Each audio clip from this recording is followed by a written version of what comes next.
ধনী হতে গেলে অনেক টাকা ইনকাম করার দরকার নাই। বরং তোমার ইনকামটা কিভাবে ম্যানেজ করো সেটাই তোমাকে ধনী বা গরিব বানাবে।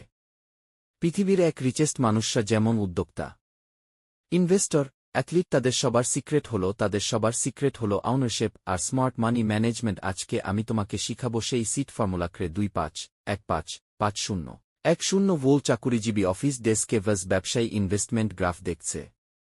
ধনী হতে হলে শুধু চাকরি করে স্যালারি নেওয়া যথেষ্ট না, স্যালারি দিয়ে তুমি সারভাইভ করবে, কিন্তু ধনী হবে না। ধনী হতে হলে লাগবে বিজনেস আউনারশিপ, ইনভেস্টমেন্ট আর হাই ইনকাম স্কিলস। এবার আসো দেখি 25-15-50-10 রুল।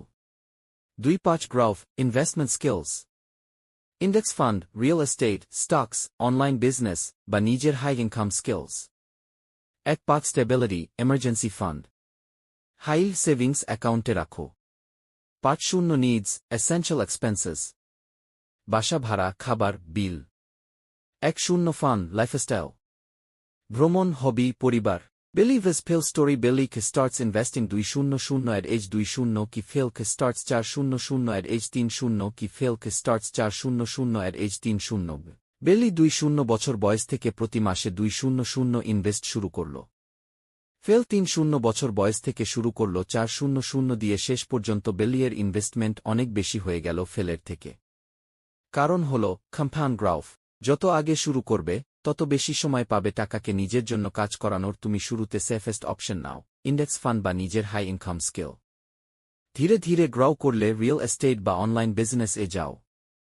তারপর চাইলে ডাইভার্সিফাই করতে পারো ক্রিপ্টো, নেফট, অল্টারনেটিভ অ্যাসেটস, কিন্তু সবসময় 25-15-50-10 রুল ফলো করবে। 25 গ্রাফ, 15 স্টেবিলিটি, 50 নিডস, 10 ফান। এখন তোমার কাজ হলো একটা কলম কাগজ নাও, তোমার ইনকাম লিখে ফেলো। তারপর 25 ইনভেস্ট, 15 স্টেবিলিটি, 50 নিডস, 10 ফান, এই ভাগে সাজাও। তুমি যদি এখন থেকেই এই রুল ফলো করো তাহলে একদিন দেখবা তোমার টাকাই তোমার জন্য কাজ করছে। যদি এই ভিডিও ভালো লেগে থাকে তাহলে ফলো করো। আমি নিয়মিত তোমাকে শেখাবো কিভাবে ইনকাম না বরং মানি ম্যানেজমেন্ট বিজনেস মাইন্ডসেট দিয়ে ধনী হওয়া যায়।